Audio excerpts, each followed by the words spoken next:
Good afternoon everyone. चलो कल अपन ने ना 3 पॉइंट्स पढ़ लिए थे कॉन्सेंट्रेशन टर्म्स के स्टार्टिंग में, ठीक है। Weight by weight, weight by volume, weight by weight, volume by volume और वेट बाय वॉल्यूम। और वेट बाय वॉल्यूम को परसेंटेज बाय स्ट्रेंथ ये बोला था, ठीक है। और उसमें जो अपन ने अभी तक पढ़ा था कि तीनों परसेंटेज आ रहा था ना, तीनों का आगे percentage weight by weight, percentage volume by volume, percentage weight by volume. तो जहां भी परसेंटेज लग रहा हो किस चीज का मल्टीप्लाई कर रहे थे, 100 से, क्योंकि इसके बाद इस बोर्ड के बाद जो चीजें आएगी वहां अपन कुछ भी मल्टीप्लाई नहीं कर रहे हैं, या फिर ml को लीटर में करेंगे तो 1000 का मल्टीप्लाई करते हैं। तो कहाँ 100 का मल्टीप्लाई करना है, कहाँ 1000 का करना है, ये इससे याद रह जाएगा कि परसेंटेज वाले आएंगे तो 100 का मल्टीप्लाई कर रहे हैं, वरना लीटर से ml वाले के लिए 1000 का, बस और कोई काम नहीं है, ठीक है। और जितने भी अभी तक पढ़े हैं और इसके आगे पढ़ेंगे सब में नीचे सॉल्यूशन लिख रहे थे। एक ही ऐसा है जिसमें नीचे सॉल्यूशन नहीं आएगा, सॉल्वेंट आएगा, मोलेलिटी, क्लियर है। बाकी सब में क्या आएगा नीचे, सॉल्यूशन। मतलब किसी भी चीज को कहीं से कंपेयर कर रहे हैं, ओवरऑल पूरे सॉल्यूशन से कंपेयर कर रहे हैं, या तो मतलब सॉल्यूट को ही most of the time solution से कंपेयर कर रहे हैं अलग अलग टर्म्स में। या तो दोनों का वेट ले रहे हैं, या दोनों का वॉल्यूम, या एक का वेट एक का वॉल्यूम। जब एक का वेट एक का वॉल्यूम लेते हैं तो उस चीज को स्ट्रेंथ बोलते हैं, क्लियर है। बेटा इधर देख लो, बातें नहीं करो, सेकंड बेंच, ठीक है। चलो कॉन्सेंट्रेशन टर्म्स में 3 कंप्लीट हो गए। चौथा पार्ट्स पर मिलियन और पार्ट्स पर बिलियन। इसका जो सबसे ज्यादा यूज होगा, अगर तुमको क्वेश्चन में ये चीज दिख जाए ना कि पॉल्यूशन का लेवल बताओ, तो वो पीपीएम में ही बता पाओगे। मतलब उसकी जो यूनिट लगेगी वो पीपीएम लगती है, पार्ट्स पर मिलियन या फिर पार्ट्स पर बिलियन। या फिर हार्डनेस ऑफ वाटर पूछे, जैसे अपन पढ़ते हैं ना सॉफ्ट वाटर, हार्ड वाटर, और उसमें हार्डनेस ऑफ वाटर, तो वहां पे जो यूनिट लगती है वो क्या लगती है, पीपीएम। तो अगर क्वेश्चन में वो ये पूछ रहा है find the hardness of water, या फाइंड द पॉल्यूशन का जो भी AIQ का लेवल होता है, एयर इंडेक्स क्वालिटी वाला, तो अगर ये 2 टाइप के क्वेश्चन आया तो उसमें पीपीएम वाला फॉर्मूला लगेगा।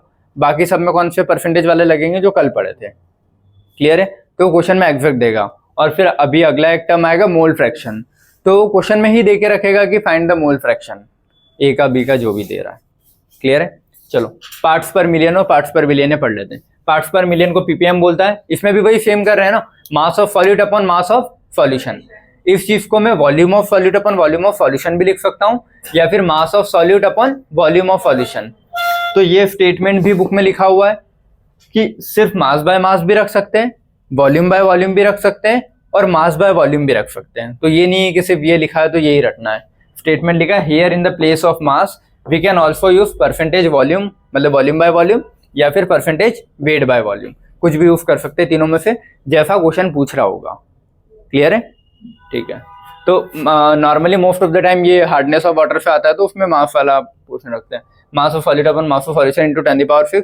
और या फिर देखो इसको अगर मैं 10⁶ को ऐसे स्प्लिट कर सकता हूँ ना, 100 इंटू 10⁴, ये 10⁻² है ना, 100 मतलब 10⁻²। तो मैंने जो कल पहला फॉर्मूला लिखा था परसेंटेज वेट बाय वेट, वो यही था ना, मास of solute upon mass of solution into 100। तो वो क्या था, परसेंटेज वेट बाय वेट। उसमें मैंने एक्स्ट्रा कितनी चीजें जोड़ी है, ये जोड़ा है, 10⁴ एक्स्ट्रा जोड़ा है। तो बस मैंने क्या लिखा, percentage weight by weight into 10⁴, ये भी सही है। तो अगर वो डायरेक्टली तुमको परसेंटेज वेट बाय वेट दे के रखा है और पूछ रहा है कि पार्ट्स पर मिलियन में कितना होगा, तो बस सीधा 10⁴ का मल्टीप्लाई कर दोगे, पूरा सॉल्व नहीं करोगे, क्लियर है, ठीक है। चलो ये समझ में आया ना 10⁴ क्यों लिखा है, क्योंकि 100 पहले से ही इस चीज के अंदर इंक्लूड हो चुका है, समझ गए सभी, ठीक है। अब इसके यूजेस भी पूछता है कि पीपीएम के यूजेस क्या रहते हैं, तो 2, हार्डनेस ऑफ वाटर फाइंड करने में और एटमॉस्फेरिक पॉल्यूशन फाइंड करने में, ये भी क्वेश्चन आता है, क्लियर है, ठीक है। ये इतना हो गया। अब जैसे मिलियन वाला है ना, उससे भी बड़ा टर्म है पार्ट्स पर बिलियन, ठीक है। या फिर ये, हाँ इसमें एक तीसरा क्वेश्चन ये भी आता है, फ्लोराइड का लेवल इन टूथपेस्ट या वाटर में। अगर ये भी क्वेश्चन आता है तो वो भी पीपीएम में लिखाते हैं, क्लियर है, कि टूथपेस्ट है, टूथपेस्ट में कितना फ्लोराइड होगा, या पानी में कितना क्लोरीन है या फ्लोराइड है। तो ये वाली जो चीजें आती है ना, वो भी पीपीएम में लिखते हो, याद रखना है जैसे ना। एक लिख लेना टूथपेस्ट वाला भी अगर आता है तो, टूथपेस्ट में अगर ये तीनों टाइप के क्वेश्चन आते हैं तो पीपीएम लगता है, इतना याद रखना है, क्लियर है। चलो अब पार्ट्स पर बिलियन, सेम वैसा ही है, बस उसमें बिलियन से कंपेयर कर रहा है, इसमें मिलियन से कंपेयर करके लिख रहा है, और कुछ नहीं है। इसमें भी वही परसेंट वेट बाय वेट, जो सबसे पहला फॉर्मूला था अपना, बस इसमें याद रखना 10⁷ का मल्टीप्लाई कर रहे हैं। इसमें 10⁴ का कर रहे थे, इसमें क्या करे 10⁻⁴ या फिर ओवरऑल अगर करूँगा इसमें तो 10⁹, जिसमें से 100 मैंने इसके साथ रख लिया तो बचा कितना 7, तो 7 अलग और 100 इसके साथ इंक्लूड हो चुका है। ये क्लियर हो रहा है सबको? ये तो गायब नहीं हो रहा है कि 2 0 कहाँ गए, इधर 7 क्यों किया 9 क्यों किया। ये 7 और 9 में फर्क क्या समझ गया ना, क्योंकि ये ब्रैकेट के अंदर वो 2 0 इंक्लूड हो चुके हैं 100 वाले, क्योंकि इसका परसेंट वेट बाय वेट का तो फॉर्मूला है ना, mass of solid upon mass of solution into 100, तो वो 100 इंटू 10⁷ तो 10⁹ हो जाएगा। क्लियर है? सेम चीज यहाँ हो रही थी। तो पीपीएम और पीपीबी के क्वेश्चन आया तो समझ गए कैसे करने, फॉर्मूले यही है और कोई अदर ऑप्शन नहीं है। क्लियर है? चलो उसके बाद वो तो इतने काम के नहीं है, पीपीएम पीपीबी से क्वेश्चन नहीं आता, मॉड्यूल्स में मिलेंगे बस, और कुछ नहीं है। इससे क्वेश्चन नीट के भी आते हैं, मोल फ्रैक्शन वाला, तो इसको इंपॉर्टेंट कर लेना। अभी तक जितना पढ़ा ना वो थोड़ा लॉजिकल था, उनके कॉन्सेप्ट लगेंगे तुमको मोलैरिटी में, क्योंकि मोलैरिटी में जब वो तुमको मास नहीं देगा वॉल्यूम दे देगा, वॉल्यूम देगा मास नहीं देगा, ऐसा कुछ गायब रखेगा, तब तुमको परसेंट वेट बाय वेट से पता करना पड़ेगा कि इतना परसेंट का मतलब क्या होता है।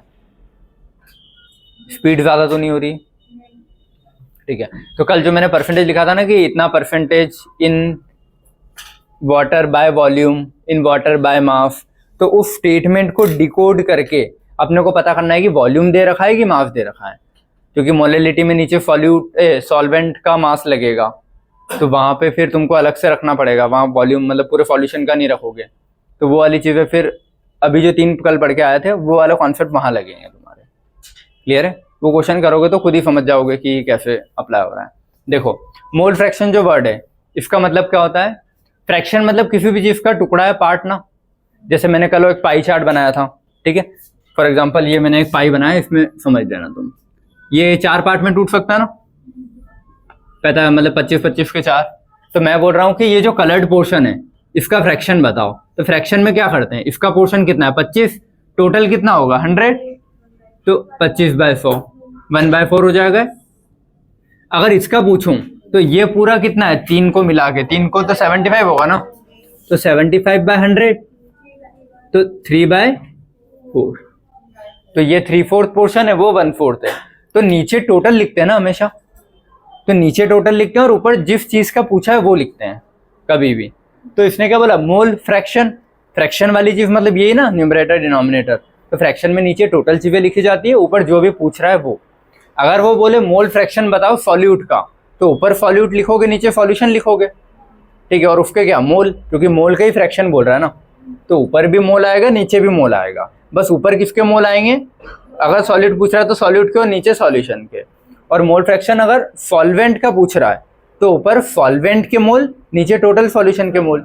तो 2 ही टाइप के फॉर्मूले बन सकते हैं, क्योंकि अपने पास बाइनरी कंपाउंड मतलब बाइनरी सॉल्यूट, बेटा फोन नहीं उठाना अगली बार, ठीक है, हाँ, अपने पास सिर्फ बाइनरी वाले ही हैं, ठीक है। तो बाइनरी वाले में क्या है, एक सॉल्यूट है एक सॉल्वेंट है, तो सॉल्यूशन 2 ही चीजों से मिलकर बन रहा है। तो अपन चाहे एक्स ए वाले का फॉर्मूला लिखें, चाहे एक्स बी वाले का फॉर्मूला लिखें, बी मतलब सॉल्यूट, ए मतलब सॉल्वेंट, और बुक में इसी से डिनोट करता है, ए बी को आपस में फ्लिप मत करना कि ये तुमने तुम्हारे मन से रख लिया। देखो कोई भी चीज़ है, सबसे पहले मैं क्या बीकर लेके आऊँगा ना जिसमें पानी भरा रहेगा, तो सबसे पहली चीज़ मेरा है ना कि पानी को मैंने एक भर के रख रखा है, उसमें फिर कोई चम्मच मैंने नमक मिलाया, तो जो चीज़ पहले रखी उसको ए बोला, मतलब पानी या सॉल्वेंट को ए बोला है, जो चीज़ मैं उसमें मिक्स कर रहा हूँ सॉल्यूट उसको बी बोला है। तो तुम ए को ए ही बोलोगे, बी को बी ही बोलोगे, मन से स्विच नहीं करोगे, क्योंकि अगर वो नाम नहीं देता है तो ए और बी के टर्म्स में देगा, तो वहाँ फिर ये नहीं सोचने बैठोगे कि ए को सॉल्यूट मानूं कि सॉल्वेंट मानूं।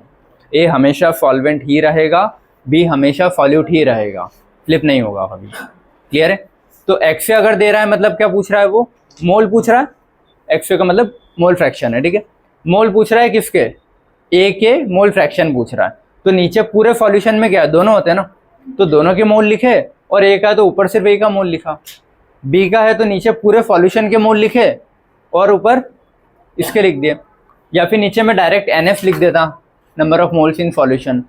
तो सॉल्यूशन का मतलब क्या हुआ, ये दोनों का टोटल ही तो था Na + Nb, ये क्लियर है ना।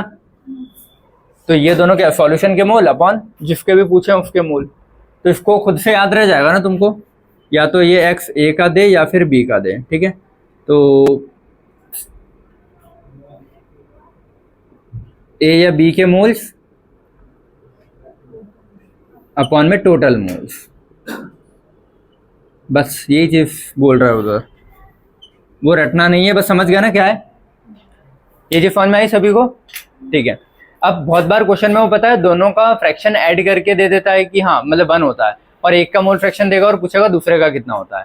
फॉर एग्जाम्पल एक सॉल्यूशन है तुम्हारे पास, तुमको कुछ नहीं दिया, उसने कितना वॉल्यूम है क्या है कुछ भी नहीं बताया, बस बोल दिया है कि ए का मोल फ्रैक्शन है कुछ भी दे दिया है 0.25, तो बी का कितना होगा, हमेशा 1 में से माइनस करोगे, ठीक है, क्योंकि x A plus X B हमेशा क्या होगा 1। क्वेश्चन ऐसा ही आएगा जिसमें x A plus X B 1 ही आता है, दोनों का समीशन कितना आता है 1, ये याद रखना सभी, ठीक है। जैसे अपन परसेंटेज में से गिनते हैं ना सारी चीजें, इसको वो काई में से गिन रहा है 1 में से, कि पूरा जो सर्कल है पाई इसको इसने 1 माना है। अब इसमें कुछ परसेंट सॉल्यूट होगा कुछ सॉल्वेंट होगा, तो दोनों का सम मिला के 1 ही हो सकता है। परसेंटेज में लिखूंगा तो 100 हो सकता है कि जो भी कुछ मिला के 100% होगा, और वो परसेंट नहीं लिखते हुए यहाँ क्या लिख रहा है, वो एक होल नंबर लिखा है 1% नहीं लिखा है वो, तो इस चीज़ का ध्यान रखना। जो चलो तो x A plus X B क्या है अपना 1 है, मतलब वो 1 मतलब टोटल दोनों का मिला के बोल रहा है, वो परसेंटेज में 1 नहीं बोल रहा है कि 1%, ऐसा नहीं है। या तो इसको मैं बोलूँ कि X A plus X B equal to 100% total है, क्लियर है। तो इस चीज़ का थोड़ा ध्यान रखना।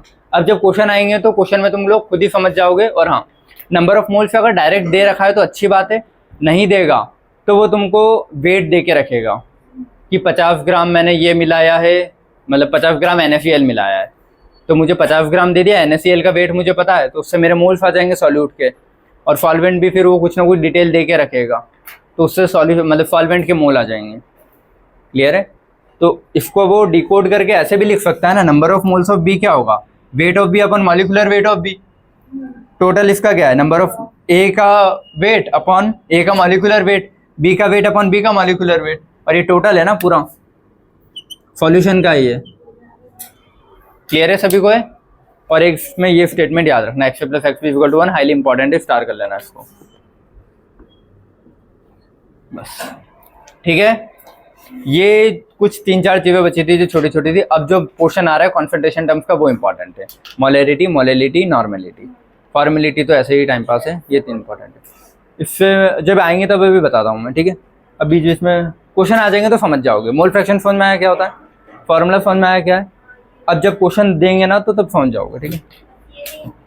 कौन सा, पार्ट्स पर बिलियन, ये क्या लिखा है, नंबर ऑफ मोल का फॉर्मूला पता है ना, नंबर ऑफ मोल क्या होता है, given mass upon molar mass.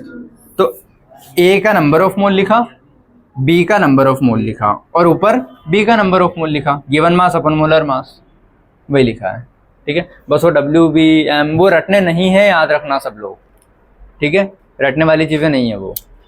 चलो ये मिटा रहा हूँ मैं, चलो सारे इधर बैठा ना, इस चीज़ को ध्यान से सुन लेना, समझ लेना, ठीक है, वरना फिर बाद में प्रॉब्लम आएगी, ठीक है। देखो कॉन्सेंट्रेशन टर्म अपन ने कितने पढ़ लिए, 6, ठीक है, 3 और बचे हैं, 3 या 4 और बचे, मान लो फॉर्मेलिटी को गिन लो तो 4 और बचे, वरना 3 मेन है और फॉर्मेलिटी 4, क्लियर है। चलो देखो 3 कॉन्सेंट्रेशन टर्म्स और बची, तीनों को मैं कंपेयर करके समझा देता हूँ होते क्या है, ठीक है, फिर लिख लेंगे, है ना। एक होता है मोलैरिटी, एक होगा मोलैलिटी, एक होगा नॉर्मेलिटी, और जो फॉर्मेलिटी है ना वो मोलैरिटी का ही पार्ट है, बस आयंस के लिए ले लेते हैं। अगर आयंस के लिए मोलैरिटी बोलेगा तो उसको एक नया नाम दे दिया फॉर्मेलिटी, बस और कुछ नहीं है, क्लियर है। तो फॉर्मेलिटी कोई नई चीज़ नहीं है, मोलैरिटी ही है, बस आयंस के लिए डिफाइन की गई है, क्लियर। जैसे एक NaCl के लिए बोलूँ तो मोलैरिटी, सिर्फ Na+ के लिए बोलूँ तो फॉर्मेलिटी, क्लियर है। अगर क्वेश्चन पूछता है कभी तो। चलो देखो अपन कोई भी चीज़ को किससे कंपेयर कर रहे हैं, हमेशा सॉल्यूशन से कंपेयर कर रहे हैं ना, कि नीचे mass of solution, volume of solution, यही सब चीज़ें रख रहे थे किसी भी चीज़ में, ठीक है। तो यहाँ पे भी तीनों के पहले फॉर्मूलेज लिखता हूँ और उसके बाद फिर तुम लोगों को कंपेयर करके बताता हूँ, ठीक है, कि होते क्या है। मोलैरिटी का फॉर्मूला क्या होगा, number of moles of solute. अभी तक क्या कर रहे थे, सॉल्यूट का या तो मास रख रहे थे या वॉल्यूम रख रहे थे, यहाँ पे क्या रख रहे हैं, मोल्स, मास नहीं रख रहे हैं, मोल्स रख रहे हैं, ठीक है, अपॉन वॉल्यूम ऑफ सॉल्यूशन, ये बस देखना, अगर इन ml लिखे तो 1000 का मल्टीप्लाई करोगे ऊपर, और अगर इन ml नहीं लिखता है तो 1000 का मल्टीप्लाई नहीं करोगे, मतलब लीटर लिखता है तो नहीं करोगे, ml लिखता है तो करोगे। लेकिन most of the time question में चीज़ें ml में ही दी रहती है तो करना ही पड़ता है मल्टीप्लाई, तो मैंने लिख दिया। अगर डायरेक्ट वो लीटर देता है तो 1000 गायब कर देना, लीटर देता है तो 1000 नहीं लिखोगे, अगर ml देता है तो 1000 लिखोगे। क्लियर है? मोलैलिटी, इसका फॉर्मूला क्या होता है? Number of moles of solute, इतना तो सेम है ना, अपॉन वेट ऑफ सॉल्वेंट। इन ग्राम देता है तो 1000, इन किलोग्राम देता है तो कुछ नहीं। ठीक है, इन ग्राम देता है तो 1000। Normality, number of gram equivalent, gram equivalent पढ़े ना अपन ने, बस वही वाला है ना, नंबर ऑफ ग्राम, ये GM लिख देता हूँ, ग्राम इक्विवेलेंट ऑफ वही solute upon volume of solution. देखो अगर इन ml लिखता हूँ तो 1000 का मल्टीप्लाई करना पड़ेगा, लेकिन मैं यहाँ इन लीटर लिख देता हूँ तो नहीं कर रहा। क्लियर है चीज़ें? क्यों नहीं लिखा है? क्योंकि इन लीटर लिख दिया। अगर इसी को इन ml लिखता तो मैं यहाँ मल्टीप्लाई करके यहाँ 1000 लिखता हूँ, 1000। क्लियर है? तो ये नहीं कि ये मत रट लेना कि 2 में 1000 है, 1 में 1000 नहीं है। क्लियर है? तीनों में 1000 आ सकता है, इसमें ml है, उसमें ग्राम है, उसमें ml होता तो 1000 आता। जो भी क्वेश्चन में वो डाटा गिवन होगा उसके अकॉर्डिंग है। क्लियर? चलो अब देखो, मोलैरिटी, मोलैलिटी, नॉर्मेलिटी का सिंपल सा कॉन्सेप्ट है कि 1 लीटर के अंदर कितने, इसमें देखना, चलो ऐसे देखता हूँ, इन 1 litre of solution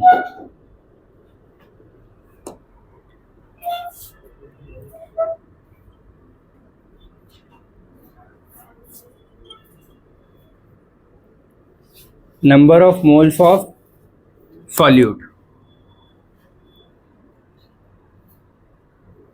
number of gram equivalent of solute।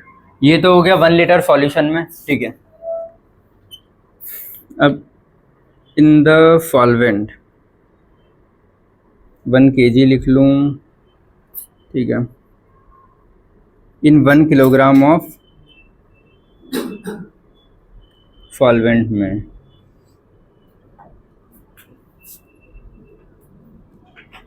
Number of moles of solute. ये फॉर्म में आया, क्या लिखा है मैंने? इसी चीज़ को बोलूँगा मैं मोलैरिटी, इस चीज़ को बोलूँगा मैं नॉर्मेलिटी, और इस चीज़ को बोलूँगा मैं मोलैलिटी। देखो सिंपल सा कॉन्सेप्ट है, 1 लीटर में, 1 लीटर जो भी गिवन तुमको है सॉल्यूशन, ठीक है, 1 लीटर सॉल्यूशन में कितने नंबर ऑफ मोल सॉल्यूट के हैं? 1 लीटर सॉल्यूशन, समझ रहे हो ना क्या बोल रहा हूँ? मेरे पास मान लो 15 लीटर की टंकी है, उस 15 लीटर की टंकी में 1 लीटर के अंदर कितने मोल सॉल्यूट के हैं? जो मैंने चम्मच से कुछ डाला ऊपर से नमक, उसके कितने मोल 1 लीटर के अंदर आ रहे हैं? या फिर ऐसे इमेजिन करो, एक बहुत बड़ी टंकी है 15 लीटर की, ठीक है, उसमें मैंने 1 थैली नमक डाल दिया, वो नमक पूरे में बराबर घुलेगा ना, पूरे में बराबर घुल गया। अब इसमें से जो 1 लीटर वाले एरिया को देख रहा हूँ, 15 लीटर की टंकी थी मेरे पास, मैं सिर्फ कितने पोर्शन को देख रहा हूँ? 1 लीटर को। तो उस 1 लीटर के अंदर जब मैं काउंट करूँगा तो कितने मोल मेरे को मिल रहे हैं उस नमक के जो मैंने डाला है? ये है मेरी मोलैरिटी। कितने नंबर ऑफ ग्राम इक्विवेलेंट मिल रहे हैं, वो है मेरी नॉर्मेलिटी। क्लियर है? अब ये सॉल्यूशन में देख रहा हूँ ना, पूरे के अंदर देख रहा हूँ मैं। जब ये चीज़ मैं सिर्फ सॉल्वेंट के अंदर देखूँ कि सॉल्वेंट इतना है, उस सॉल्वेंट में कितना है, तो वो चीज़ क्या हो जाएगी? मोलैलिटी। नहीं आया? सॉल्वेंट में ही देखूंगा सिर्फ, मतलब सिर्फ प्योर पानी में देखूंगा तो मोलैलिटी। पूरे सॉल्यूशन के अंदर कंपेयर करके देखूंगा तो मोलैरिटी और नॉर्मेलिटी, बस नॉर्मेलिटी में ग्राम इक्विवेलेंट देखता हूँ 1 लीटर के अंदर, और मोलैरिटी में नंबर ऑफ मोल्स देखता हूँ 1 लीटर के अंदर। तो जब भी 1 लीटर के अंदर टोटल नंबर ऑफ मोल्स देखूंगा क्या बोलूँगा मैं, मोलैरिटी। जब भी 1 लीटर के अंदर मैं नंबर ऑफ ग्राम इक्विवेलेंट देखूंगा, नॉर्मेलिटी। लेकिन जब भी सॉल्वेंट के अंदर या फिर प्योर जो भी लिक्विड लिया था या सॉल्वेंट, समझ गया ना, पानी लिया था, उसके अंदर नंबर ऑफ मोल देख रहा हूँ कि कितने हैं, तो क्या बोलूँगा मैं, मोलैलिटी। इतना समझ में आया। अगर मैं बोल रहा हूँ फॉर एग्जांपल 3 मोलर है, कोई सॉल्यूशन क्या है 3 मोलर, जैसे एग्जांपल में तुमको सॉल्व करके आएगा, ठीक है। एग्जांपल यहाँ लिखता हूँ मैं, कोई बोल रहा है 3 मोलर सॉल्यूशन ऑफ सॉल्ट, ये मैंने लिखा है। तो इसका मतलब क्या हुआ, 3 मोलर सॉल्यूशन ऑफ सॉल्ट का मतलब 3 mole of salt is present in 1 litre of solution, ठीक है। इसका मतलब ये होगा ना 3 मोल्स ऑफ सॉल्ट, सॉल्ट क्या हो गया मेरा, सॉल्यूट, ठीक है, present in 1 litre of solution. ये चीज समझ गए क्या है। अब जब भी वो ऐसे कोई भी चीज देते कि 5 मोलर कुछ भी है, समझ गया ना, 5 मोलर शुगर, 5 मोलर सॉल्ट, ऐसे कोई भी चीज का नाम दे दे, तो तुम क्या बोलोगे, 1 लीटर में ये चीज जितनी आई है, 1 लीटर सॉल्यूशन में, है ना, सॉल्वेंट में नहीं, 1 लीटर सॉल्यूशन में ये चीज जितनी आई है वो है। एग्जाम्पल से समझे। अगर 3 नॉर्मल देता कि 3 नॉर्मल सॉल्यूशन ऑफ सॉल्ट, कि जो भी मेरा सॉल्यूशन है उसकी नॉर्मेलिटी कितनी आ रही है, 3 नॉर्मल आ रही है, 3n, ये देखो एक इसका लिख देते हैं, ठीक है, ये इसका हो गया। अब इसका लिख रहे हैं ना 3 नॉर्मल, सेम चीज लिख रहा हूँ, बस n कर दिया, मोलैरिटी को m लिखते हैं, नॉर्मेलिटी को n लिखते हैं। तो 3 नॉर्मल सॉल्यूशन ऑफ सॉल्ट, तो इस चीज को मैं कैसे डिफाइन करूंगा, 3 gram equivalent of salt is present in 1 litre of solution. Same चीज समझ गए। और ग्राम इक्विवेलेंट अपन ने अच्छे से पढ़ा था, क्या होता है, क्या होता है,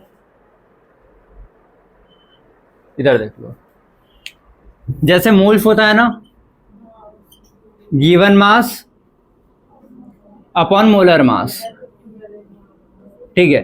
तो मैंने ये चीज तुम लोगों को बताई थी कि जब भी ये ग्राम वाला वर्ड आगे आ जाए किसी के, तो वो उसका मोल ही है, समझ गए। तो अगर मैं बोल रहा हूं ग्राम इक्विवेलेंट, तो इक्विवेलेंट तो ठीक है, ग्राम आगे लग गया मतलब मोल हो गया ना, वो मोल इक्विवेलेंट हो गया। तो मोल का तो फॉर्मूला फिक्स होता है ना, given mass upon molar mass होता है, लेकिन मोल होता तो मोलर मास होता, इक्विवेलेंट है तो कौन सा मास होगा, इक्विवेलेंट मास। तो इसका क्या हो जाएगा, इक्विवेलेंट मास। और इक्विवेलेंट मास का भी फॉर्मूला फिर अपन ने पढ़ा था, क्या होता है, molecular mass divide with valency, molecular mass divide with valency. तो जब मान लो मैं इक्विवेलेंट मास यहाँ पे फॉर्मूला लिखूंगा, ये जो समझ रहे हो क्या बोल रहा हूँ मैं, तो गिवन मास मेरा क्या होगा, ये चलो W लेता हूँ मैं, कुछ भी वेट, अपॉन इक्विवेलेंट मास, चलो EQ अभी मैंने लिखा नहीं, तो EQ ये रहा मेरा। EQ क्या है, molecular mass divide with valency है ना, मतलब ये कैपिटल M बाय x ले लूँ इसको, तो कैपिटल M और बाय x ऊपर चले जाएगा, तो इंटू x, तो ये चीज तो मोल हो गई ना, given mass upon molar mass, तो ये क्या हो गया, मोल्स। तो अपन ने ग्राम इक्विवेलेंट का एक फॉर्मूला और लिखा था, ग्राम इक्विवेलेंट को एक और क्या लिखा था अपन ने, मोल्स इनटू वैलेंसी फैक्टर। अब वो वैलेंसी फैक्टर या एक्स फैक्टर एसिड के लिए बेसिसिटी से निकाल रहे थे, बेस के लिए एसिडिटी से चेक कर रहे थे, सॉल्ट के लिए उसके जो आयन्स हैं या उस पर जो चार्ज है, या तो सिर्फ कैटायन का चार्ज ले लो या सिर्फ एनायन का चार्ज ले लो, जितना भी चार्ज है उस चार्ज के नंबर से निकाल रहे थे, क्लियर है। तो वो अपनी वैलेंसी थी। तो ये चीज़ सेम है, ये चीज़ सेम है, इसको ऐसे लिखो चाहे ऐसे लिखो, एक ही बात है। ये समझ गए क्या है? ठीक है। फिर बाद में जब तुम लोग अभी, अच्छा ये समझ में आया ना जो मैंने ये लिखा है उधर, जो लिखा है कि होता क्या है ये, इससे क्वेश्चन बहुत सिंपल होंगे, बस फॉर्मूला पता होना चाहिए। 1 लीटर के अंदर कितने मोल, इतनी चीज समझ में आ गई दिमाग में। मोलरिटी होता क्या है, 1 लीटर के अंदर कितने मोल कोई भी चीज डाल रहा हूँ, इतना याद रखना, वो उसकी मोलरिटी। मान लो मेरे पास 1 लीटर की टंकी है, उसके अंदर मैं कितने मोल डाल रहा हूँ कोई भी चीज के, वो उसकी मोलरिटी हो जाएगी, बस इतना है। क्लियर है? कितने ग्राम इक्विवेलेंट डाल रहा हूँ, नॉर्मेलिटी हो जाएगी। ठीक है, सॉल्यूशन की बात कर रहा हूँ, फिर वो पूरे उसके लिए देखते हैं। ठीक है, लेकिन सिर्फ सॉल्वेंट में बात करूँ, देखूं कि उसको ऐसे देखो,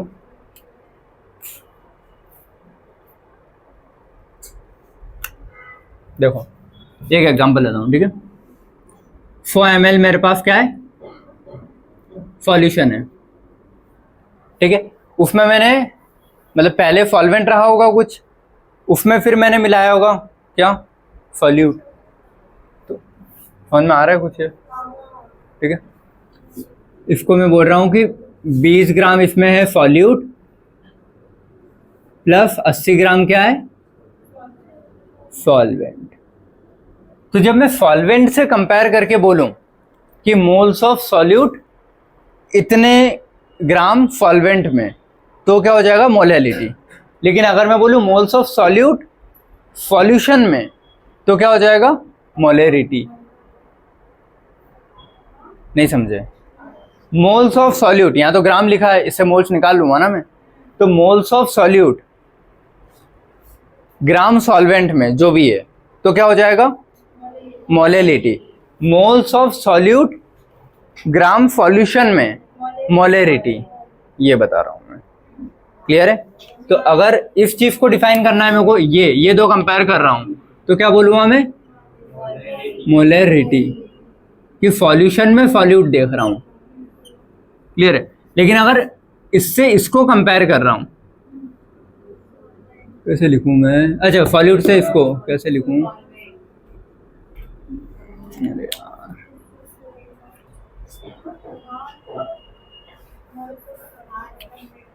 अरे वो तो ठीक है, एरो कर दूंगा तो समझ जाओगे इस एरो से। इसको क्या बोलूंगा मैं,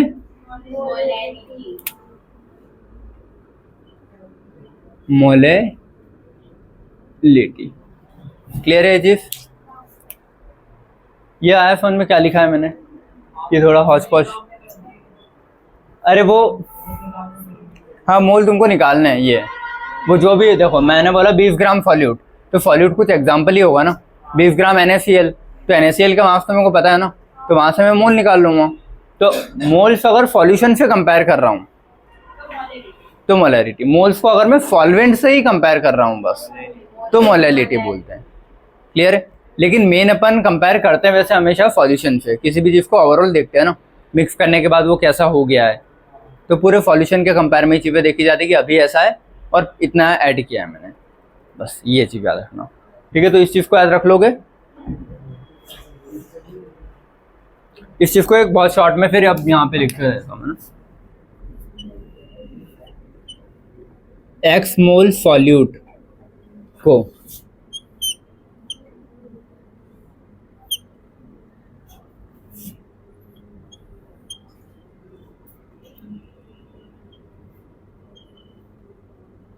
सॉल्यूशन से कंपेयर और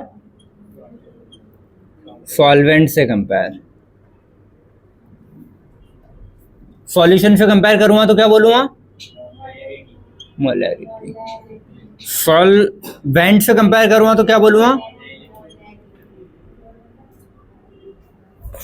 समझ गए जिस? अब ठीक है, X मोल सॉल्यूट को अगर मैं सॉल्यूशन से कंपेयर करूं तो मोलैलिटी, और कितने सॉल्यूशन से, 1 लीटर से कंपेयर करते हैं।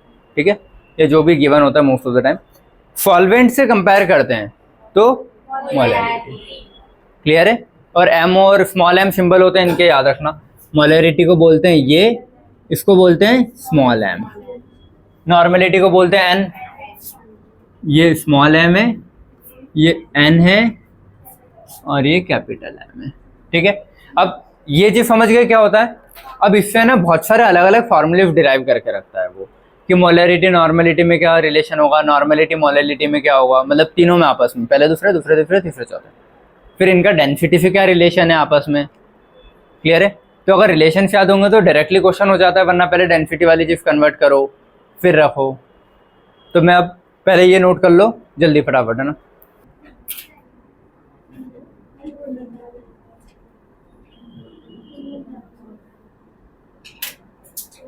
मोना फोटो लेना बेटा। देखो 6 पॉइंट्स अपन पढ़ के आ चुके थे, उसके बाद एक ब्रीफ में अपन ने ओवरव्यू समझ लिया था कि तीनों होते क्या है। अब इंडिविजुअल एक एक को समझ लेते हैं और उनके दूसरों बाकी अदर कुछ जो पॉइंट्स थे उनसे रिलेशन क्या होते हैं। ठीक है, चलो मोलरिटी को स्मॉल m से डिफाइन करते हैं, पहली चीज़ याद रखना। ठीक है, मोलरिटी में मैं देखो हर चीज़ में सॉल्यूशन से कंपेयर कर रहे थे, बताया था। इकलौता मोलरिटी ऐसा है जो सॉल्वेंट से कंपेयर हो रहा है, बाकी सब सॉल्यूशन से कंपेयर होते हैं। तो इसमें नीचे क्या आएगा, सॉल्वेंट, ये चीज़ ध्यान होना चाहिए। और इसको गोला मार्क कर लेना, वेट ऑफ सॉल्वेंट है वो। ठीक है, मोल्स नहीं है। क्लियर है? ठीक है, तो ऊपर तो वही सेम रहेगा, number of moles of solute, और number of moles of solute को, नंबर ऑफ मोल्स को n लिखा, सॉल्यूट को b लिखते हैं तो n भी लिख दिया। ठीक है, शॉर्ट में। अपन वेट ऑफ सॉल्वेंट इन ग्राम, अगर ये चीज ग्राम में आती है तो 1000 का मल्टीप्लाई करते हैं, kg में आता है तो 1000 नहीं लिखते हैं। क्लियर है? अगर यहाँ kg लिख दूंगा तो ये गायब कर दूंगा। समझ गए चीज? ठीक है। अब जब भी फॉर एग्जांपल मान लो क्वेश्चन में जब वो डायरेक्टली तुमको सारी चीजें तो नहीं देगा ना, वो एक स्टेटमेंट ये देगा कि 5 ग्राम by mass of solute is present. Clear है? तो जैसे उसने बोल दिया 5 ग्राम बाय मास, तो बाय मास बाय वॉल्यूम एक यहाँ से चीजें कैच करोगे। ठीक है, और किसका, सॉल्यूट सॉल्वेंट, तो 5% मतलब 5 ग्राम। अब बाय मास होगा तो कितने में पूछ रहा है, अब वो मास सॉल्यूट का दे रहा है, सॉल्वेंट का दे रहा है, सॉल्यूशन का दे रहा है। देखो जब भी ये चीज दे देगा ना, परसेंट बाय मास,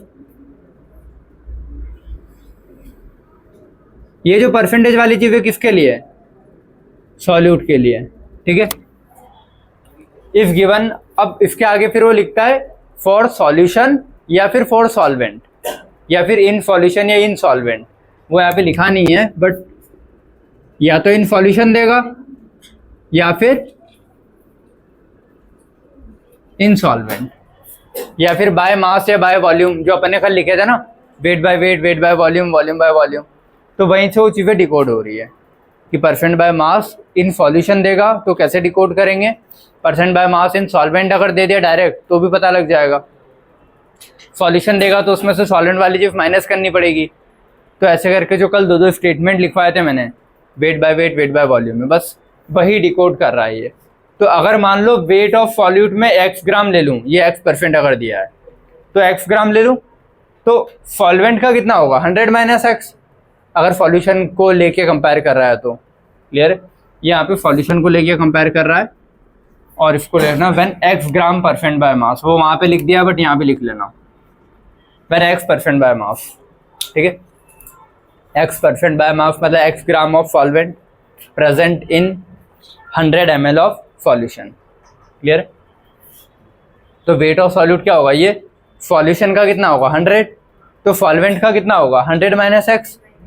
तो यहाँ पे अगर मेरे को सॉल्यूशन का लिखना हो ना तो वो कितना होगा 100 ग्राम, क्योंकि इस चीज को डिकोड करके लिखो ना, x gram solute present in 100 gram of solvent, इसको लिखो ना x gram of solute present in 100 gram of solution, sorry solvent नहीं, ये जो समझ में आई, जो कल लिखी थी वही चीज लिखी है वापस। तो इन सॉल्यूशन अगर 100 ग्राम सॉल्यूशन है और सॉल्वेंट पता करना है तो माइनस कर दूंगा ना x को, तो सॉल्वेंट आ जाएगा। तो वही किया है मैंने 100 माइनस x। अब सेम फॉर्मूला मेरा, number of moles of solute क्या होता है, गिवन मास अपन मोलर मास। गिवन मास कितना है सॉल्यूट का x, मोलर मास m और b upon weight of solvent. Wait of solvent 100 में से माइनस कर दूंगा ना, क्योंकि मेरा तो सॉल्यूशन का दिया था ना इसने 100 ग्राम, तो मुझे सॉल्वेंट का निकालना है तो 100 माइनस x, तो 100 माइनस x नीचे रखा इंटू 1000। क्लियर है सभी को? है जब इसको सॉल्व करोगे तो x बाय एम भी नीचे रहेगा और नीचे तो ये नीचे ही था तो नीचे ही रखा इंटू 1000। अब ये एक फार्मूला तो क्या ही है, बट डायरेक्ट रटना नहीं है, बट ये चीज़ अगर इस स्टेटमेंट में देता है तो या तो डायरेक्टली ऐसे सॉल्व कर सकते हो कि ऊपर इसका रखा, नीचे 100 में से माइनस करके और MB इंटू 1000 कर लो, या फिर ऐसे स्टेप बाय स्टेप आ जाना। ये फार्मूला याद रखोगे और इसमें ये चीज़ें स्टेप बाय स्टेप लगा देना तो तुम्हारा आंसर आ जाएगा, या फिर डायरेक्ट याद रख पाओ तो अच्छी बात है। क्लियर है? अब देखो, कोई भी चीज़ को अगर मेरे को कंपेयर करना हो तो ओरिजिनल चीज़ से कंपेयर करूँगा, ज़्यादा बेटर रहता है ना। कोई सॉल्वेंट है या पानी है, उसमें मैंने 1 चम्मच नमक डाला, तो मैं सॉल्वेंट से नमक को कंपेयर करूँ ये ज़्यादा अच्छा है कि पूरे ओवरऑल बाद में जो सॉल्यूशन बना है उससे नमक को कंपेयर करूँ? सॉल्वेंट से कंपेयर करूँ ज़्यादा बेटर है ना। तो इसमें इसने सॉल्वेंट से ही कंपेयर किया अपने सॉल्यूट को। कम नहीं, प्योर एकदम अलग अलग है ना।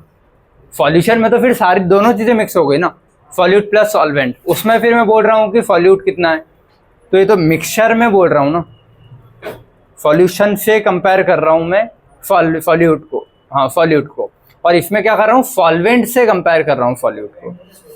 हाँ, तो ये ज़्यादा बेटर है ना मेरे लिए। सॉल्वेंट प्योर है, 1 चम्मच डाला तो मैंने देख लिया कि ये पहले कितना था और इसमें ये कितना गया, बस ये ज़्यादा बेटर है।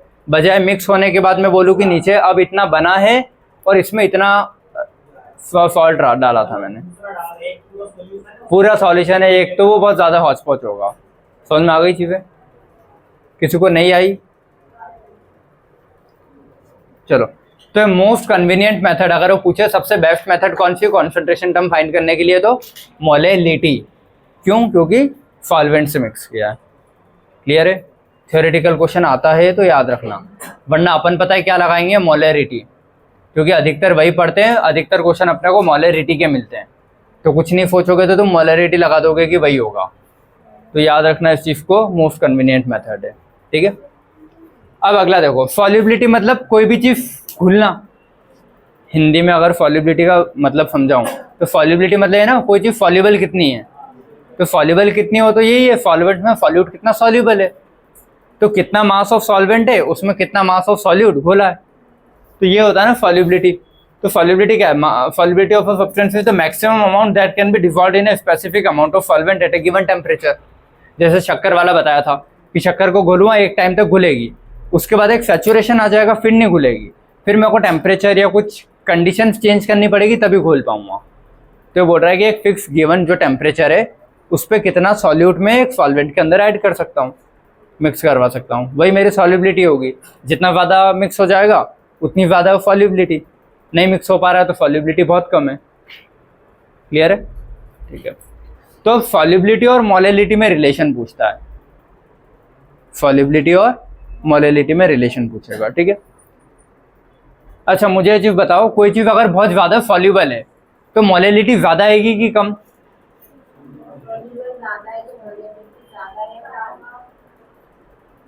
फॉर्मूले से मत देखो, ऐसे ही सोचो ना कि देखो मोलेलिटी भी होता है कि सॉल्वेंट में कोई चीज़ घोलना और उससे कंपेयर करना। ठीक है, और सॉल्युबिलिटी भी ऑलमोस्ट यही है कि कितनी चीज़ें सॉल्युबल हो रही है उसमें। पहले वाले में कंपेयर कर रहा हूँ, दूसरे में देख रहा हूँ सॉल्युबल कितनी है। जितनी ज़्यादा घुल पाएगी उतनी ज़्यादा मोलेलिटी बन पाएगी, है ना। जितना ज़्यादा सॉल्युबल कोई चीज़ उतनी ज़्यादा मोलेलिटी बन जाएगी ना, तो वही है। ठीक है, तो relation between molality and solubility, solubility का फार्मूला मेरे पास यही है, मास ऑफ सॉल्यूट अपन सॉल्युबिलिटी का ये है ना, मास of solute upon mass of solvent into 100। Clear है? अब मोलेलिटी का फार्मूला ये, number of moles of solute upon weight of solvent into 1000। ये रहा, number of moles of solute क्या होगा, given mass upon molar mass of solute upon weight of solvent in ये जो भी ग्राम है तो 1000 का मल्टीप्लाई कर रखा है। अब WB बाय MB को, MB नीचे आया और WA यही रहा इंटू 1000, तो ये जो पूरा पोर्शन है WB बाय WA इंटू 100, ये तो सॉल्युबिलिटी है ना। समझ में आ रहा है? WB मतलब वेट ऑफ सॉल्यूट, WA मतलब वेट ऑफ सॉल्वेंट इंटू 100, तो सॉल्युबिलिटी हो गया ना। तो सॉल्युबिलिटी में फिर एक 0 बच रहा है, तो नीचे MB रहने दूंगा, इस पूरी चीज़ को सॉल्युबिलिटी लिख दूंगा और 10 रहने दूंगा। तो वही चीज़ की है मैंने, मोलेलिटी इधर था, सॉल्युबिलिटी ऐसा कैसा रखा, नीचे MB रहने दिया और 10 का मल्टीप्लाई कर दिया। आइए जी समझ में। अगर डायरेक्ट देगा ना तुम लोगों को कि सॉल्युबिलिटी दे दी और मोलेलिटी पूछी, मोलेलिटी दे दी, सॉल्युबिलिटी पूछी, तो इतना सारा फिर डिराइव करते बैठोगे, इसको इधर रखा उसको इधर रखा, उससे बेटर डायरेक्टली याद कर लो। मोलेलिटी क्या होता है? Solubility into 10 upon molar mass of solute, खत्म। इससे ये स्टेप, इससे ये और फिर इससे ये, और ये यहाँ से कैसे आई है? WB/WA इंटू 100, यही तो है WB/WA इंटू 100 सॉल्युबिलिटी। तो इस चीज को जो ब्लू के अंदर लिखा है उसको सॉल्युबिलिटी लिख दिया, ये 0 बच रहा था तो वो 10 लिखा, और नीचे MB है तो MB का मतलब ये होता है मोलर मास ऑफ सॉल्यूट, वो यहाँ लिख दिया। क्लियर है सभी को?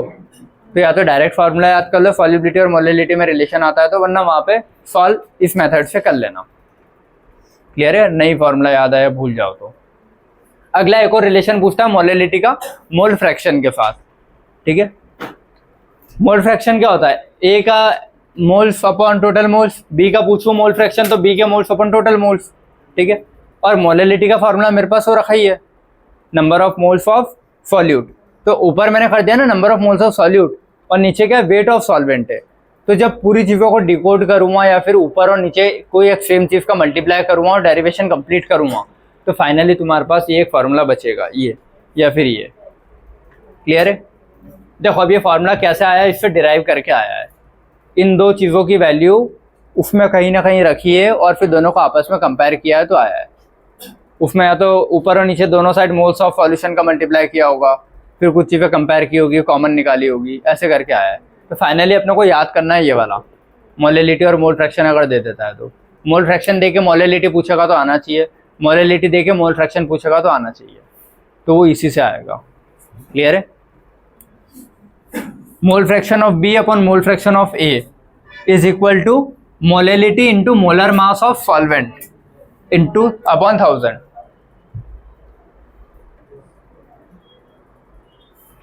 वेट ऑफ सॉल्वेंट नहीं है, मोलर मास ऑफ सॉल्वेंट है, वहां पे वेट ऑफ सॉल्वेंट था, वो अलग है। तो XB upon XA into is equal to molality into molar mass of solvent upon 1000 याद रखना है। या फिर इस चीज को और शॉर्ट में डायरेक्टली ऐसे बोलूं तो M मतलब molality is equal to molar mass of XB, ये XB है वो, मतलब sorry mole fraction of B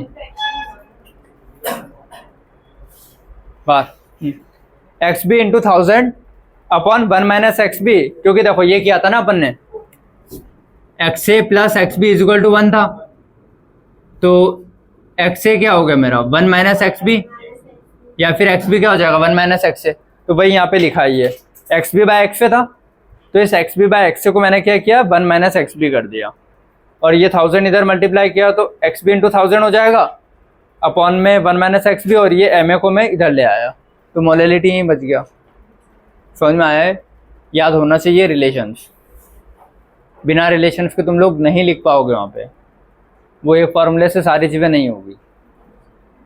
clear है सभी को? हाँ, MA molar mass of solvent याद कर लेना बेटा, है ना? लिखा है तो या तो तुम लोगों को ये वाला याद होना चाहिए सिंपल फॉर्म में, या फिर इसके नीचे जो लिखा है ये ज़्यादा सिंपल पड़ता है बजाय नीचे वाले के। और ये XA का मतलब क्या है 1 माइनस XB, वो एक चीज दे के रखेगा, एक चीज का मोल फ्रैक्शन दे देगा और मोलेलिटी पूछ लेगा, समझ गए? और एक चीज का मोल फ्रैक्शन दे दिया और मोलेलिटी पूछ ली और मोलर मास ऑफ सॉल्वेंट दे दिया, तुम नहीं निकाल पाओगे उस फॉर्मूले से, तो उसके लिए यही लगेगा। क्लियर है? तो सॉल्व कर लेना इसको। मोलर मास ऑफ सॉल्वेंट वाला कैसे, देख इससे ये कैसा है, ये पूछ रहा है कि ये कहाँ से आया, ये इसको क्या बताना है यार, मतलब वो फॉर्मूले में है, कहाँ से आया ये पूछ रहा है।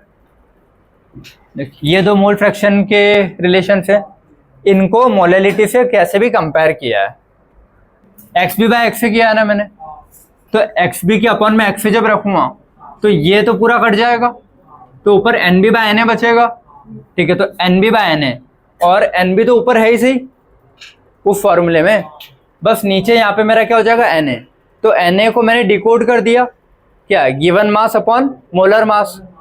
मोलर मास ऊपर चले जाएगा, नीचे गिवन मास रह जाएगा, ठीक है। अब जब इस चीज को सॉल्व करूंगा और फिर उससे कंपेयर करके लिखूंगा, तो ये तो हो गया ना मेरा गिवन मास, और मोलर मास तो मेरा ऊपर चले गया था। तो इस चीज को जो मोल्स वहां बचे थे अपॉन गिवन मास, और फिर 1000 का मल्टीप्लाई कुछ किया होगा, या इसमें से पहले से ही था ना इसमें, तो ठीक है। तो उस चीज को मिला के इसने फिर एक साथ लिख दिया यहाँ पे मोलैलिटी। और जो चीजें बच गई है अपना गिवन मास अपन मोलर मास था, तो मोलर मास ऊपर चले गया था और बच गया था, तो वो बचा हुआ मोलर मास ये रहा है। आया कुछ, ठीक है। और ये फिर 1000 वहीं ऊपर नीचे कहीं कुछ कट पिट के आ रहा होगा, इसका ग्राम उसका ग्राम कुछ हो रहा होगा, क्लियर है। तो कहाँ से आया है वो ये है। तो फाइनली अपने को ये रिलेशन याद होना चाहिए, वरना जब वो ऐसा क्वेश्चन देगा ना कि मोल fraction of solute is this and molar mass of solvent is this, find the molality, तब क्या करोगे? तब फिर तुम्हारे पास ये ऑप्शन है कि जिसका भी दिया उससे पहले अपोजिट का निकालो 1 माइनस करके, फिर उन सारी वैल्यूज को इसमें डिकोड करके रखो पूरा, और वहां फिर इतने सारे कैलकुलेशन आ जाएंगे ना, ऊपर वाले को आधा पूरा ओपन करो मोल, फिर नीचे वाले को कंपेयर करो मोल से, फ्लिप करो, बहुत कैलकुलेशन आएगी। सिंपल है, याद कर लो, एक फॉर्मूला नया याद करने से कुछ नहीं बिगड़ेगा, क्लियर है। XV by XV equal to molality into molar mass of solvent upon 1000, सबसे बेस्ट है, ठीक है। डायरेक्ट क्वेश्चन हो जाएंगे इसीलिए बोल रहा, वरना उसमें बहुत उलझ जाओगे। ऐसे ही डेंसिटी वाला भी आता है, डेंसिटी का एक सिंपल सा 10 का मल्टीप्लाई करना रहता है, सीधा आ जाता है। वरना डेंसिटी को पहले कन्वर्ट करो वॉल्यूम मास जो भी है, फिर उसमें रखो, तो वो टफ पड़ता है। ये मतलब कैलकुलेशन ज़्यादा पड़ेगा और कुछ नहीं है। सॉल्व तो इससे भी कर लोगे। समझ में आई ये चीज़? चलो, ये वाला पोर्शन कंप्लीट हुआ। अब मैं लिख रहा हूँ मोलैरिटी, ठीक है, मोलैरिटी लिख रहा हूँ। नॉर्मेलिटी में इतना कुछ खास है नहीं, फिर उनके वॉल्यूम कंपैरिजन है, तो वो थोड़ा सिंपल है। चलो लिख रहा हूँ अभी। मोहन फोटो ले बेटा। देखो बेटा, इसमें याद क्या करना है, एक ये फॉर्मूला याद कर लेना, एक इस लाइन को डिकोड कैसे करते हैं बस इतना पता होना चाहिए। अगर डिकोड करना सीख गए तो इसमें रख दोगे, और एक ये फॉर्मूला याद कर लेना, बस 3 चीजें, मेन फॉर्मूला, ये फॉर्मूला और ये डिकोड, और कुछ काम करनी है। हाँ, ये इतना नहीं आएगा, बस सॉल्युबिलिटी का फॉर्मूला याद होगा तो खुद ही कर लोगे, ये है ना। तो ये याद होना चाहिए, ये नहीं कर पाओगे वहां पे, और ये डिकोड और ये तो याद होना ही चाहिए, वो मेन है, ठीक है। ये ऐड कर लेना, x gram of solid present 100 gram solution, या फिर 100 minus x gram of solvent, ठीक है, कर लिया। देखो, साथ मोलैलिटी पढ़ के आ गए अपन, अब पढ़ना है मोलैरिटी। वापस से बार बार रिपीट कर रहा हूँ, इकलौता सिर्फ एक ही ऐसा कॉन्सेंट्रेशन टर्म है जिसको सॉल्वेंट से कंपेयर किया जा रहा था, बाकी सारे को अपन सॉल्यूशन से कंपेयर कर रहे थे, ठीक है। तो यहाँ पे भी किससे कंपेयर करूँगा? सॉल्यूशन से। लेकिन याद रखना, ऊपर नंबर ऑफ मोल है और नीचे वॉल्यूम है। इसके पहले जो था वो वेट ऑफ था, वेट ऑफ सॉल्वेंट था, ये वॉल्यूम ऑफ सॉल्यूशन है। तो ये वर्ड्स याद रखना, और ये सॉल्यूशन है, क्लियर है। गोला मार्क करके ऐसे कर लेना। तो मोलैरिटी होता क्या है भाई, 1 लीटर में कितने मोल्स प्रेजेंट है किसी भी चीज़ के, पानी के 1 लीटर में जो भी चीज़ मैंने डाली उसके कितने मोल्स हैं, वो होता है, या कोई भी चीज़ के मोल 1 लीटर के अंदर कितने हैं, ये होता है मोलैरिटी, क्लियर है। तो number of moles of solute जो ऐड करूँगा काई में 1 लीटर में, तो 1 मोलर, ऐसा, ठीक है। Volume of solution in ml into 1000, मैं बोल रहा हूँ 5 मोलर, 5 m लिखा है मैंने, तो 5 m का मतलब क्या हुआ, 5 मोल प्रेजेंट है 1 लीटर में, क्लियर है। मैं बोल रहा हूँ 1 मोलर, मतलब 1 मोल प्रेजेंट है 1 लीटर में, क्लियर है ना, ठीक है। वो लिखवा दिया पहले, इसीलिए यहाँ वापस नहीं लिख रहे हैं ना, जो मैंने अभी बोला है। अब ये नंबर ऑफ मोल, ये क्या मोलैरिटी है ना, m इज इक्वल टू, तो नंबर ऑफ मोल यही रहने दो, इसको अगर लीटर में करूँ और इधर शिफ्ट कर दूँ तो यही किया। नंबर ऑफ मोल क्या होता है, मोलैरिटी इंटू वॉल्यूम, ठीक है। नंबर ऑफ मोल क्या होता है, मोलैरिटी इंटू वॉल्यूम, तो n is equal to mv, ये याद रखना। ये अभी आगे काम आएगा जब 2 सॉल्यूशन को कंपेयर करेंगे, m1v1 m2v2, क्लियर है। नंबर ऑफ मोल हमेशा सेम ही रहेंगे, वो चेंज नहीं होंगे कभी, इसलिए n is equal to mv, ये इतना याद रखना। अब इसको जब डेंसिटी से कंपेयर किया ना, तो molarity is equal to x into D into 10 upon mv, और ये x को परसेंटेज में दे के रखेगा कि for example 48% of H2SO4 is present in, और उसकी डेंसिटी इतनी इतनी है। तो जो परसेंटेज है, परसेंटेज ऑफ सॉल्यूट, ये क्या है, परसेंटेज ऑफ सॉल्यूट ले लो, क्लियर है। और डी क्या है, डेंसिटी है, और 10 तो 10 ही है। तो इसका डेंसिटी से रिलेशन याद रखना, वरना फिर सॉल्व करना ज़्यादा मतलब लंबा चौड़ा पड़ता है। तो मेरा तो ये रहता है कि बेटर है फॉर्मूला रट लो, x into D into 10/mb, clear है। हाँ बेटा,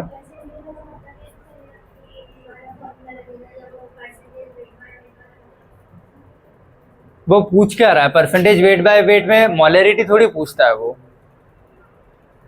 तो देगा कि find the percentage of weight by weight, ऐसा। यहाँ तो ये देगा ना, find the molarity, find the molarity if 48% of H2SO4 is present in 1 liter of X water and its 1 liter of solution and its density is this।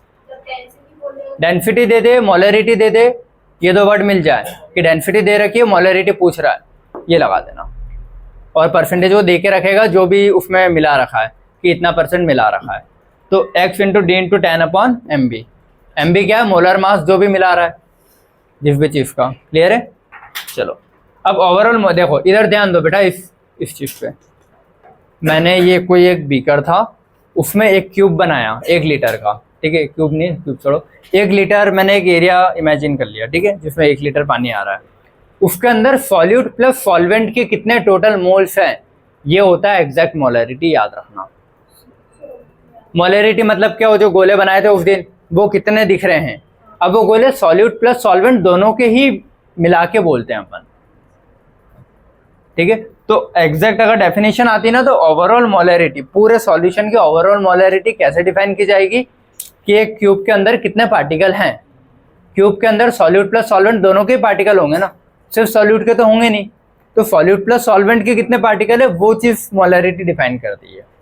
तो overall molarity of a solution पूरा, if total number of moles of solute and solvent, solute solvent present per litre of solution, 1 litre solution में total solute plus solvent के total कितने moles हैं, वो चीज define करती है ओवरऑल मोलरिटी, क्लियर है। लेकिन जो अपन क्वेश्चन में यूज करेंगे वो तो यही करेंगे, total number of moles of solute upon volume of solution in ml into 1000,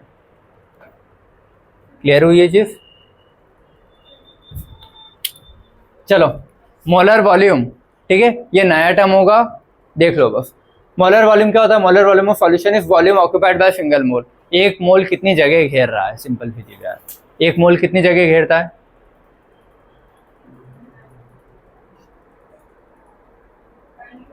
$22.4 litre, ठीक है। एक मोल इतनी जगह घेरता है, किसी भी चीज़ का बताया था, गैस का, लेकिन वो गैस में था, ठीक है। यहाँ पे लिक्विड वाली चीज़ें आ गई, तो यहाँ पे फिर वो फोर्स ऑफ अट्रैक्शन की वजह से चीज़ें ऊपर नीचे कुछ होती रहेगी। तो इसका मोलर वॉल्यूम कैसे डिफाइन करेंगे, 1000 के अपॉन में दोनों के मोल जोड़ देंगे, ठीक है। इसका मोलर वॉल्यूम कैसे आएगा, 1000 upon Na plus Nb, total number of moles of A plus B 1000 के अपॉन में, क्लियर है। तो मोलर वॉल्यूम आ जाएगा ml पर मोल।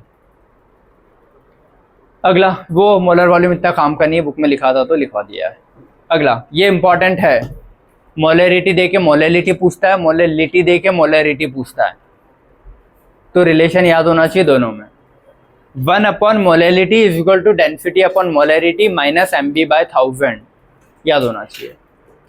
क्या है, 1 upon molarity is equal to density upon molarity minus mb by 1000, याद कर लेना है बार बार, तो सीधा रटा हुआ रहेगा। वरना मोलरिटी देगा तो तुम पहले मोलरिटी का फॉर्मूला लिखोगे, फिर उसमें वो वैल्यू रखोगे, फिर मोलरिटी का फॉर्मूला रखोगे, फिर देखोगे कि कौन सी टर्म मैच हो रही है एग्जैक्ट, उस पर्टिकुलर की वैल्यू उठा के इसमें रखोगे, तो बहुत ज़्यादा फिर वहाँ कटपिट करने में गड़बड़ कर दोगे।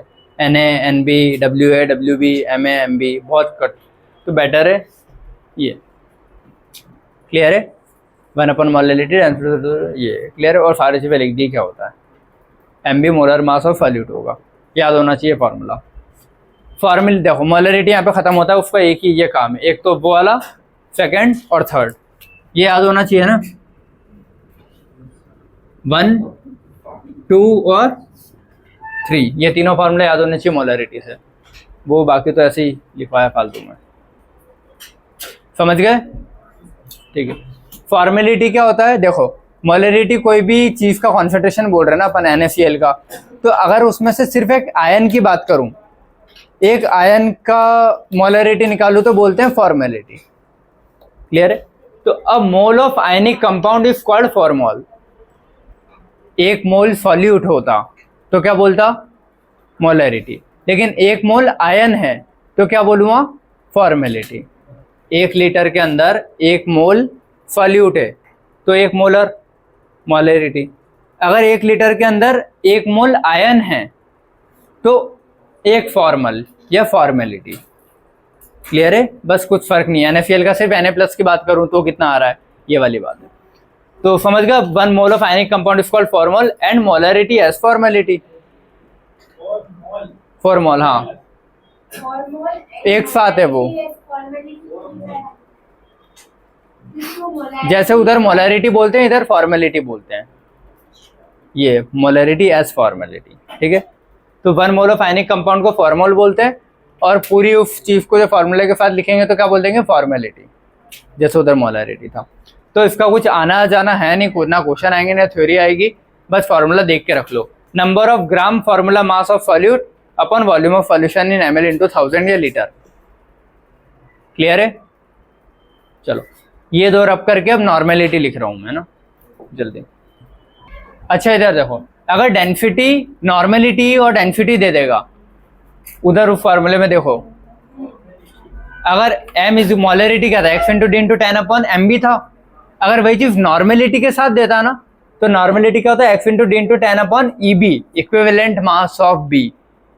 मोलर को इक्विवेलेंट नंबर ऑफ, देखो नंबर ऑफ मोल्स का होता है गिवन मास अपन मोलर मास, इक्विवेलेंट में क्या होता है, मोलर की जगह इक्विवेलेंट मास, तो वहां भी क्या रखूंगा मैं, इक्विवेलेंट ऑफ B।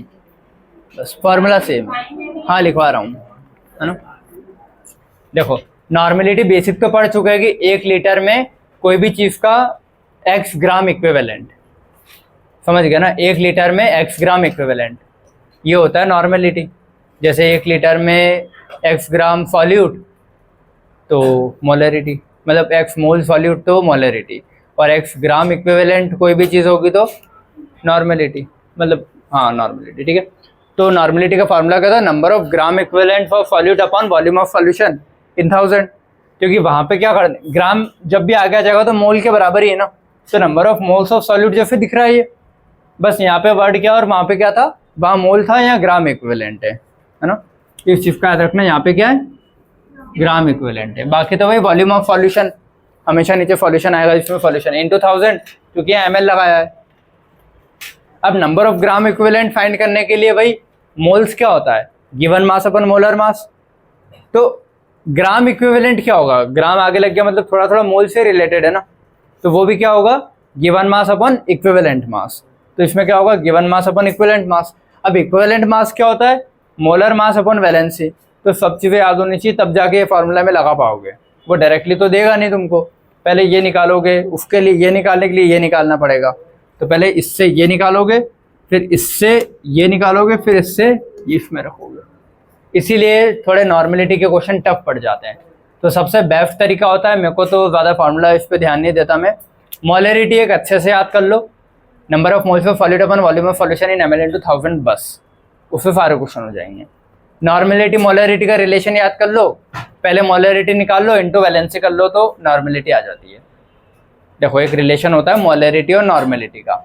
अगर मेरे को नॉर्मेलिटी के इतने फार्मूले नहीं याद रखने तो मैं क्या करूँगा, मोलरिटी निकाल लूँगा पहले, और उसमें जो भी वैल्यू आई है वैलेंसी का मल्टीप्लाई कर दूँगा तो मेरी डायरेक्ट नॉर्मेलिटी आ जाएगी। तो एक रिलेशन होता है, कहाँ गया, ये रहा, नॉर्मेलिटी और मोलरिटी में। नॉर्मेलिटी क्या होता है, मोलरिटी इंटू वैलेंसी। तो अब मैं नॉर्मेलिटी का इतना बड़ा पहले ये करूँ, फिर उससे ये करूँ, फिर उससे ये करूँ, उससे अच्छा मैं एक फॉर्मूले से सीधा मोलरिटी निकाल लूँगा ना, number of moles upon volume of solution into 1000, और उसमें वैलेंसी का मल्टीप्लाई कर दूँगा। जैसे कुछ भी H2SO4 का दिया है तो H2SO4 की वैलेंसी कितनी है, 2 है, तो H2SO4 का जो भी डाटा दिया है उससे मैं मोलरिटी पहले निकाल लूँगा, उसमें 2 का मल्टीप्लाई कर दूँगा तो नॉर्मेलिटी आ जाएगी। HCl है तो HCl की तो वैलेंसी भी 1 है, तो उसकी मोलरिटी और नॉर्मेलिटी दोनों एक ही आएगा। समझ गए? वो क्वेश्चन करोगे तो और ज़्यादा अच्छे से मैं समझा दूंगा, बट इतने सारे फॉर्मूले सिर्फ पता हो तो होने चाहिए। ये नहीं कि याद भी नहीं है, बाकी जो अप्लाई करेंगे क्वेश्चन में वो अपन ये वाला करते हैं most of the time. Clear है? चलो, लेकिन अगर वो अलग से ही पूछ रहा है कि ग्राम इक्विवेलेंट कितने होंगे तो फिर इसके अलावा कोई ऑप्शन नहीं है। ठीक है, और ग्राम इक्विवेलेंट के लिए भी ये वाला है ना मेरे पास, मोल्स इनटू वैलेंसी। अगर इसमें ज़्यादा कन्फ्यूजन हो रहा है तो सीधा मोल्स में वैलेंसी का मल्टीप्लाई करूँगा तो ग्राम इक्विवेलेंट आएगा। ठीक है, अच्छा हाँ, ये जो ग्राम इक्विवेलेंट है और ये नॉर्मेलिटी है ना, तो इसको जब क्रॉस मल्टीप्लाई इसमें कर दूंगा तो नंबर ऑफ ग्राम इक्विवेलेंट आ जाएगा एक और तरीके से। तो या तो ग्राम इक्विवेलेंट में मोल्स इनटू वैलेंसी से करूं, और ये मोल्स इनटू वैलेंसी कहाँ से आया बार बार बता चुका हूँ। जब इस चीज़ को यहाँ पे रखूँगा तो ये वैलेंसी ऊपर चले जाएगा और नीचे मॉलिक्यूलर मास रह जाएगा, तो गिवन मास अपन मोलर मास मोल होता है, इसीलिए आया मोल्स इनटू वैलेंसी। ठीक है, 3 बार बता चुका हूँ ये अभी तक। ठीक है, तो या तो मोल्स इनटू वैलेंसी से ग्राम इक्विवेलेंट आ जाएगा, या फिर नॉर्मेलिटी दी हो तो उसमें सीधा वॉल्यूम का मल्टीप्लाई कर दो तो भी ग्राम इक्विवेलेंट आ जाएगा। तो ग्राम इक्विवेलेंट के 2 फॉर्मूले हो गए ना, पहला ये और दूसरा अगला वाला है। फॉर्मूले तो क्या ही है, यही है, सब इसी से आ रहा है। क्लियर है? बस अलग अलग तरीके हैं लिखने के। ये हुआ डेंसिटी के टर्म्स में, जैसे मोलरिटी कर रहे थे x into D into 10/mb, तो वहाँ मोलर मास ऑफ सॉल्यूट रख रहे थे ना, यहाँ क्या रखेंगे इक्विवेलेंट मास ऑफ सॉल्यूट, तो EB कर देंगे, बाकी सब सेम है। नॉर्मेलिटी का होगा x into D into 10/EB, वहाँ MB था, वहाँ मोलर मास ऑफ सॉल्यूट था, या इक्विवेलेंट मास ऑफ सॉल्यूट कर देंगे। अब वर्ड आ गया ना इक्विवेलेंट मास, तो तुमको इक्विवेलेंट मास पता इसीलिए होना चाहिए। तो इक्विवेलेंट मास होता है क्या, मोलर मास बाय वैलेंस, इसीलिए तीनों फॉर्मूले इंडिविजुअल पता होने चाहिए, क्योंकि वो कहीं कहीं लगते रहेंगे बार बार। क्लियर है? चलो ठीक है। अब स्ट्रेंथ ऑफ सॉल्यूशन का अगर पूछे तो स्ट्रेंथ ऑफ सॉल्यूशन का फॉर्मूला का डेफिनेशन देख लो। कितना सॉल्यूट डिवॉल्व है 1 लीटर में, जितना ज़्यादा सॉल्यूट डिवॉल्व होगा उतना ही ज़्यादा स्ट्रेंथ होगा ना। एक नॉर्मल प्योर पानी है, कुछ नहीं डाला है उसमें, इम्प्योरिटी है ही नहीं अभी, थोड़ा सा एक चिमटी भर नमक डाला, एक में चम्मच डाला, एक में पूरी थैली डाल दी, तो जिसमें पूरी थैली डाली वो बहुत ज़्यादा कॉन्सेंट्रेशन हो जाएगा ना, तो उसकी स्ट्रेंथ भी है, उसकी पावर भी तो उतनी ज़्यादा हो जाएगी। तो भाई ये मास of solute upon volume of solution, तो भाई मास of solute divided in 1 litre of solution, 1 litre में कितनी ज़्यादा बोल रहा हूँ मैं। क्लियर है? तो वही होता है स्ट्रेंथ। स्ट्रेंथ ये हो गया मास ऑफ सॉल्यूट। स्ट्रेंथ के अलग अलग फॉर्मूले आते हैं, मोलरिटी नॉर्मेलिटी से अगर कंपेयर करवाता है तो स्ट्रेंथ क्या होता है, molarity into molar mass of solute, normality से देता है तो normality into equivalent mass of solute. तो ये याद कर लेना, अगर वो सीधा पूछता है स्ट्रेंथ ऑफ सॉल्यूशन क्या होगी, नॉर्मेलिटी दे देता है और पूछेगा अब जो सॉल्यूशन बना है उसकी स्ट्रेंथ क्या होगी, तो पता होना चाहिए नॉर्मेलिटी में इक्विवेलेंट मास मल्टीप्लाई करना है, मोलरिटी में मोलर मास मल्टीप्लाई करना है। क्वेश्चन की वैरायटी तुम देखोगे तो समझ जाओगे। अभी लग रहा होगा कि इतने सारे फालतू के फार्मूले लिखवा रखे हैं, लेकिन फिर क्वेश्चन में फंसते हो कि वो उसमें भी कि वो एक फार्मूले से तो सारे आ ही नहीं रहे हैं। ठीक है, ये वाला हो गया normality equal to molarity into valency. ठीक है, अब इधर देखो, वो है ना क्वेश्चन में अलग अलग टर्म्स यूज करता है, तो मोलरिटी वाले में ऐसे कुछ टर्म्स यूज करेगा, नॉर्मेलिटी में ऐसे कुछ करेगा। तो ये अपने को याद है, पहले से अपने मोल में स्टार्टिंग में पढ़े थे, सेमी डेफी फेंटी जो भी थे। ठीक है भैया, मोलर दे तो m 1 मोलर, बाई मोलर दे रहा है तो 2m लिखूंगा ना, सेमी मोलर दे रहा है तो सेमी का मतलब आधा होता है ना, सेमी सर्कल, तो m/2, डेसी मतलब 10⁻⁻1 लिखवाए थे, याद होने चाहिए अब तक। तो 10⁻⁻1 मतलब नीचे आएगा तो 10 हो जाएगा, तो m/10। सेंटी मतलब 10⁻⁻2, तो -2 नीचे जाएगा तो 10⁻2 हो जाएगा, तो वही लिखा है। तो सेंटी को लिख लेना 10⁻⁻2, डेसी मतलब 10⁻⁻1, सेमी मतलब आधा होता है और बाई मतलब 2 होता है। क्लियर है? वही चीज नॉर्मेलिटी के लिए, कि सिर्फ नॉर्मल दे तो 1n, सेमी नॉर्मल दे तो n/2, बाई नॉर्मल दे तो 2n, सेंटी नॉर्मल दे तो n/100, बाई डेसी नॉर्मल दे तो n/10। तो इन टर्म्स में भी अगर दे देता है कि इतना सेंटीमोलर है, तो तुमको फिर पता होना चाहिए कि सेंटीमोलर होता क्या है। ये तो वो इन 2 वर्ड, डेसी -1, सेंटी -2, इतना याद रखना। और सेंटी को -2 ऐसे 1 सेंटीमीटर में, वही 1 मीटर में 100 सेंटीमीटर, ऐसा तो 100 मतलब 2 0 से याद रखोगे। क्लियर है? चलो, अब इसके बाद मुझे वॉल्यूम मिक्सचर वाले कुछ फार्मूले लिखवाने, कि पहले मोलरिटी इतनी थी, वॉल्यूम इतना था, बाद में वॉल्यूम बढ़ाया तो मोलरिटी में चेंज क्या आएगा, या फिर 2 अलग अलग सॉल्यूशन है उनको एक साथ मिक्स किया तो क्या होगा, एक सॉल्यूशन एसिड का एक बेस का तो क्या होगा। एक तो वॉल्यूम मिक्सचर वाले फार्मूले बचे, एक अलग से पूछता है परऑक्साइड के लिए। ठीक है, पेरोक्साइड का अलग से ही क्वेश्चन आता है कि पेरोक्साइड की मोलरिटी क्या होगी, नॉर्मेलिटी क्या होगी, सब कुछ। तो पेरोक्साइड के लिए सारी चीज़ें अलग से आती है। ठीक है, तो वो बचा है।